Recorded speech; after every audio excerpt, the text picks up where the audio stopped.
42 years makorokoto Zimbabwe. Tinouya kwamuri vana veZimbabwe, tinouya kwamuri zvizvarwa zveZimbabwe ndichiti makorokoto makuru. Tiri panguva yokuona nekuremekedza nhoroondo yenyika yedu, kusununguka kwenyika yedu, kuzvitungamirira kuzere kwenyika yedu. Chiitiko chikuru chakabuda muhondo, mukutambudzika nemukushupika kwevakatungamirira kare, kwevakatanga basa guru, vapenyu nevakafa, vatinoremekedza nebasa rakanaka, vatinokudza nezvavakatiitira. Haisi nyore kuti tive nyika, tive vanhu. Chinonzi kusununguka. Ivhu, minda yakapuwa ruzhinji haichadzokerezve zvakare. Ndo chatava kusunga sechisungo panyika pano, kuti nyika ivhu, vanhu ndo nyika. Hazvitsanangurwi, hazvipatsanurwi. Zvinoda kungozivikanwa kuti patiri kutaura independence kana kusununguka, kutaura kugara kwavanhu nemufaro, kuguta kwevanhu, kuwana mabasa, kuva nechimiro, kuwana zvikoro, kugara muzvipatara, kuva nemigwagwa yakanaka, maspaghetti roads, kuva nezvekufambisa zvinomwisa mvura, mabullet trains, kuva nezvikoro zvinodadisa, masmart schools, kuvavo nenzvimbo yokurima inofambiswa nezvekurima zvamanje manje, matrekta nezvimwe zvakasiyana siyana, smart agriculture. Ndo inonzi independence. Independence rusununguko, independence chimiro neudzamu nokuremekedzwa kwevanhu, nokuva vanhu vane chiremerera pakurarama. Independence ukama, kudanana nokuyanana nokufamba, zvanza zvinogezana.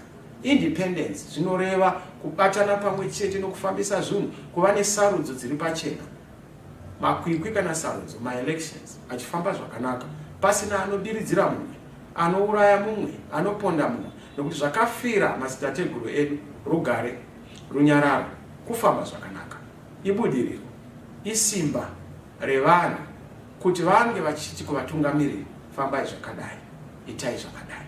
Saka tinotenda tichiremekedza rusununguko rwedu rwatinarwo. Isu tinoti muZimbabwe tsva, naizvozvi parizvi ngatipe ruremekedzo kuindependence yedu, kurusununguko rwedu, nokugadzirisa kuti varwi verusununguko vave nechimiro chakanaka nechiremerera, vapuwewo mari dzinoenderana nebasa ravakatibatira kuti nyika yedu inge yakanaka. Isu kuti tivandudze nekuchengeta independence yedu muZimbabwe itsva, kana izvo zvazvino tinofanira kuti tisangosiya zuva rimwe chete 18 April, asi kuti kuremekedza independence kuitwe mwedzi wese waApril, tichiita zvakasiyana siyana, mimanzi, kuinda kuma-lectures kana kutaura zvenhoroondo yedu zvakaitwa nevakapfuura, kubata basa rakasiyana, kushanyira nzvimbo dzinoyera, tichisumudza nyika yedu. Mapensioners edu, vabvezera vedu vakashandira Zimbabwe kuti isvike pairi nhasi, vanofana kuwana chauviri, nokuti vakariritira nyika. Chirere chigokurerawo, kwete chirere chigozongorara chakadaro chine nhamo. Ngatirerewo avo mapensioners vave nechimiro, vave nekugara kwakanaka, vave nedzimba dzakanaka, vave nevana vavo vachienda kuzvikoro, vachienda kuzvipatara zvine simba, zvine udzamu.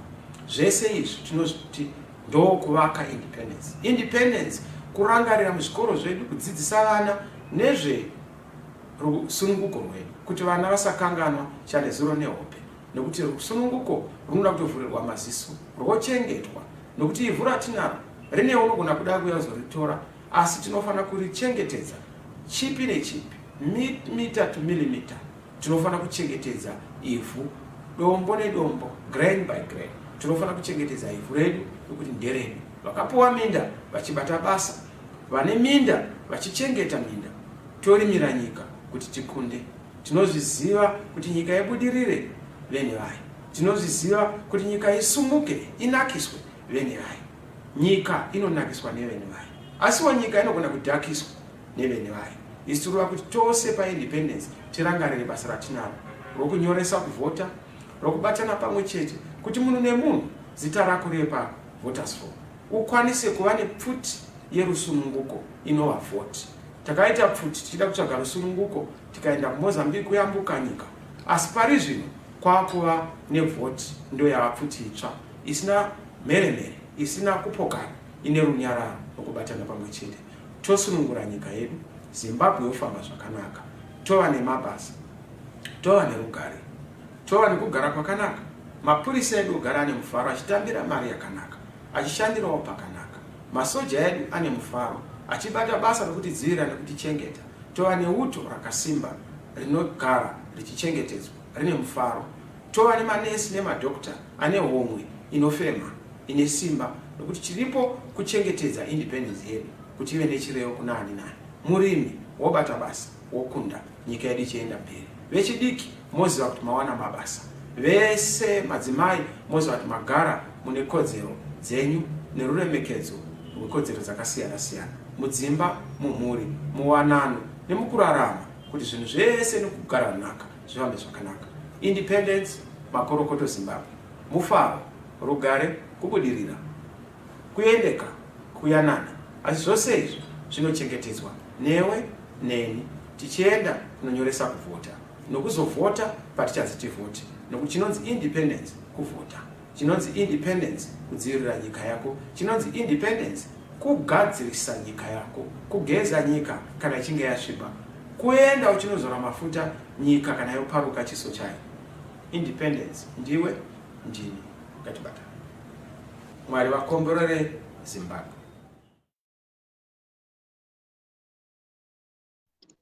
As obvious witnesses, this is a message, special message from the president of Zimbabwe, Nelson Chamisa, as he addresses the people of this beautiful nation on the 16th of December, just 2 days before Independence Day. You might wonder why this has been dropped at a time like this.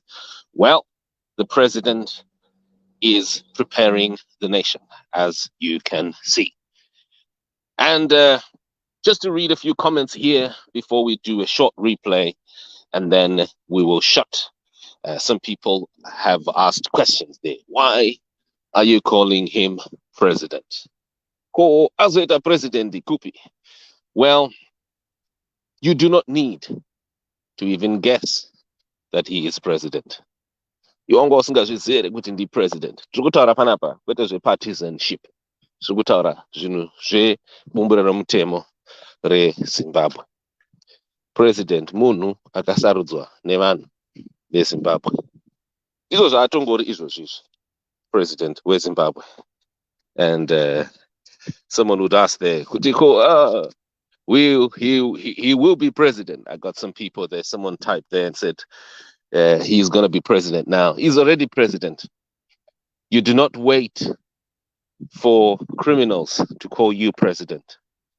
I hope you understand that. If someone steals your car and then they start driving it around, they go to Marondera, they go to Mutare, and they then come back into your neighborhood and they start raving that car, making noise in your neighborhood because they feel that they've got power to bully you. That person doesn't own that car. Because you're the one with the logbook. Logbook ndio unaro. Kana une logbook ndio muridzi wemota kwete mumwe munhu. Azvisiri here. No logbook ndera hanzi president how? He is president of Zimbabwe. Didn't you know Tobekile? Tuvelihle. He is the president of Zimbabwe. Didn't you know? If someone steals your car today and starts driving it around, and then that person then starts calling himself the owner of that car, and yet they stole it from you. Does that make them the owner of that car? The only way that our country can be free is when we call the owner of something who they are. When we start calling a thief the owner of a car, then we ourselves have empowered that thief. Is that not simple? No, is that not simple? You call it what it is. Do you need to argue? Argument it up. Do you need a lawyer to explain to you what I've just said here? You're president in the president. And you know what? Be very careful of these people who keep telling you about 2023. And I'm saying it authoritatively here. I'm talking to you, telling you stuff that I myself practice. This is the same understanding with which I confronted Edgar Lungu last year over the phone and held him up for over 22 minutes, pushing him out of power. It was that same understanding. When you have stolen, you are a thief, period. Period. Yeah, you're a thief, period. And you know what? I'm an advocate of what I call state power now. State power. You see, dictators who always want you, they will always want you to think that you don't have state power. They'll always tell you to wait until the next election to get state power. That's what dictators do. Those they don't a dictator you. They always want to make you feel like, you're gonna get it in the next election. Wait. And Putin did that. Putin's been doing that over the last few years. And recently, he did exactly what Mnangagwa did. He changed the constitution.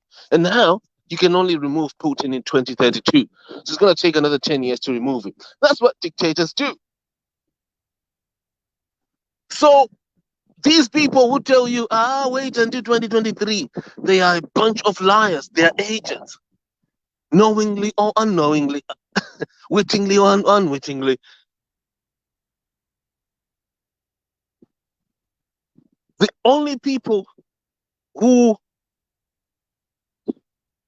will free this country are those that will call something what it is. The president of Zimbabwe, Ndiani panapokavunzayo kuti president of Zimbabwe Ndiani. Unoti Ndiani. Nelson Chamisa. And that's not because I like Chamisa. No, I don't like him. But he's the president, period. You know. Do we need to change anything? Do we need to add anything? Do we need to put a wee bit of salt or what? No, I'm serious.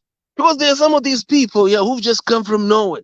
And now all of a sudden, they're trying to say they're going to make Chamisa president in 2023. If you can't acknowledge Chamisa is president of Zimbabwe right now, you are a liar. You're just trying to steal sovereignty. Because the person and sovereignty in the Chamisa right now, no rambere. Sovereignty on the Chamisa. And I think this is why people are hoping that our viewers, listeners can understand the attitude with some of us journalists. We are in this posture. Why we are in this posture? Well, state power is only taken today. You don't take it tomorrow. In a despotic situation that we are in, where we've got an illegal regime, state power is only taken today. And the only way to take state power is to simply exercise it. Period. You just exercise state power. That's it. And I'm telling you, I can show you here many times when I've done this, and it has worked. Myself, where I am, I'm one journalist. I don't talk what I don't practice. What I tell you here in the news is exactly what I practice. And I can show you the actual results. My results are Africans exercising state power. And it's happened. In the last 3 years, we've seen it across Africa happening before our eyes. No need for support from anyone. No need for foreigners. Just Africans exercising state power. So my apologies to those who get offended by the truth. And as you go, sorry, I go. Chamisa and the president one. Period. Righto. And the anointed for presidency, God is in control. No one can stop. God's plan is now. You see, it's not just being anointed, it's being the president. Don't stop talking about anointing. Start talking about the reality of what you're talking about. someone will start calling me an activist here for Chamisa. I'm not an activist for Chamisa at all. I criticize Chamisa every day. People see me, I do criticize him many times. But if someone is the president, he's just the president. Muna ane sovereignty, ndiye muna ane sovereignty. Azvidi dudziro izvezvi. Right, okay. So quickly, here we go.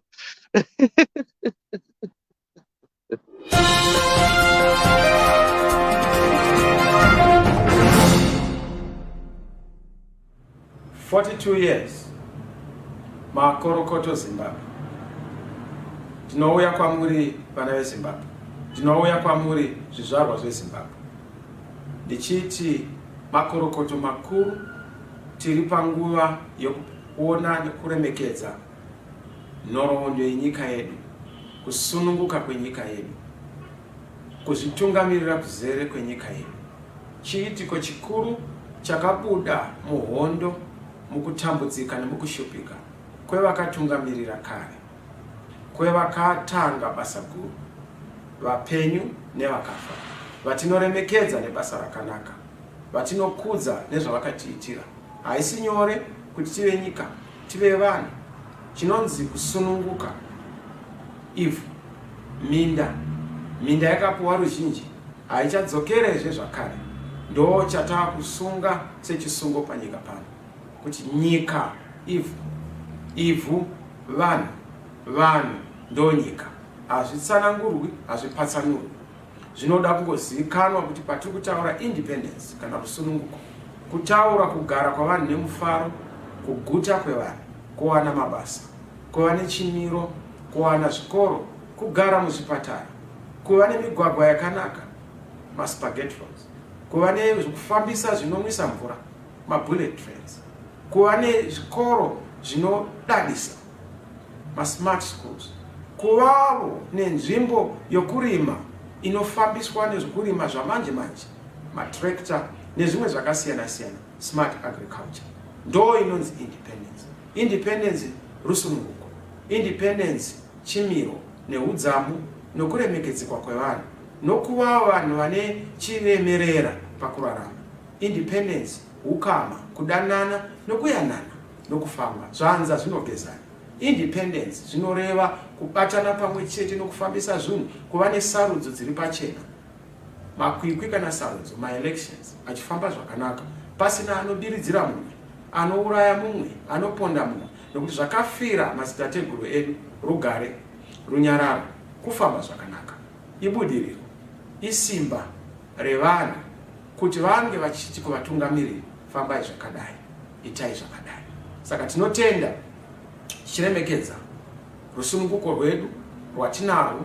Isu tinoti muZimbabwe tsva, naizvozvi parizvi ngatipe ruremekedzo kuindependence yedu, kurusununguko rwedu, nokugadzirisa kuti varwi verusununguko vave nechimiro chakanaka nechiremerera, vapuwewo mari dzinoenderana nebasa ravakatibatira kuti nyika yedu inge yakanaka. Isu kuti tivandudze nekuchengeta independence yedu muZimbabwe tsva, kana izvozva zvino tinofana kuti tisangosiya zuva rimwe chete 18 April, asi kuti kuremekedza independence kuitwe mwedzi wese waApril, tichiita zvakasiyana siyana, mimanzi, kuenda kuma-lectures kana kutaura zvenhoroondo yedu zvakaitwa nevakapfuura, kubata basa rakasiyana, kushanyira nzvimbo dzinoyera, tichisumudza nyika yedu. Mapensioners edu, vabvezera vedu vakashandira Zimbabwe kuti isvike pairi nhasi, vanofana kuwana chauviri nokuti vakariritira nyika.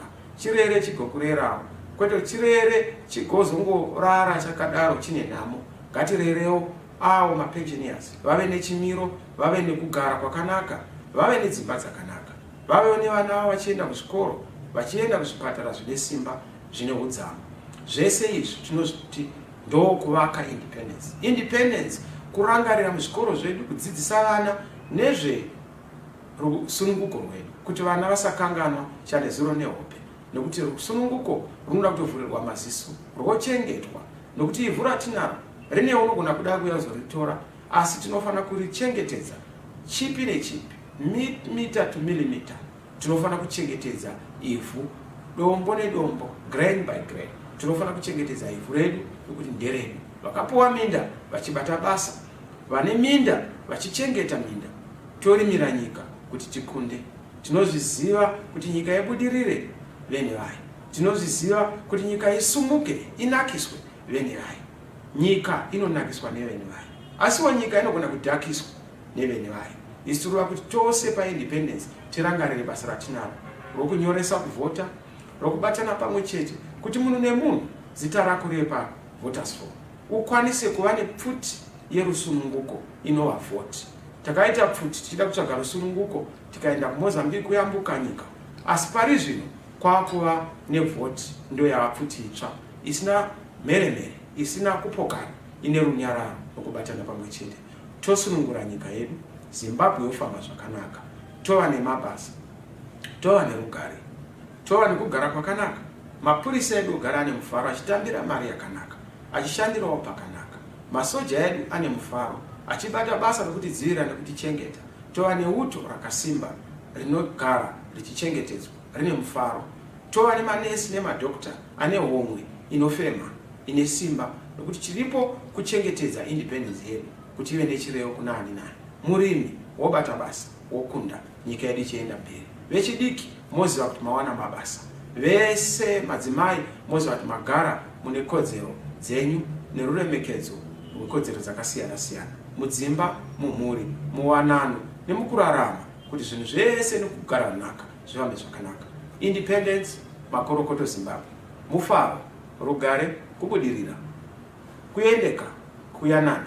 Asi zvose izvi zvinochengetedzwa newe neni tichienda kunonyoresa kuvhota, nokuzovhota patichadzi tivhoti, nokuti chinonzi independence kuvhota, chinonzi independence kudzivirira nyika yako, chinonzi independence kugadzirisa nyika yako, kugeza nyika kana ichinge yasviba, kuenda uchinozora mafuta nyika kana yoparuka chiso chayo.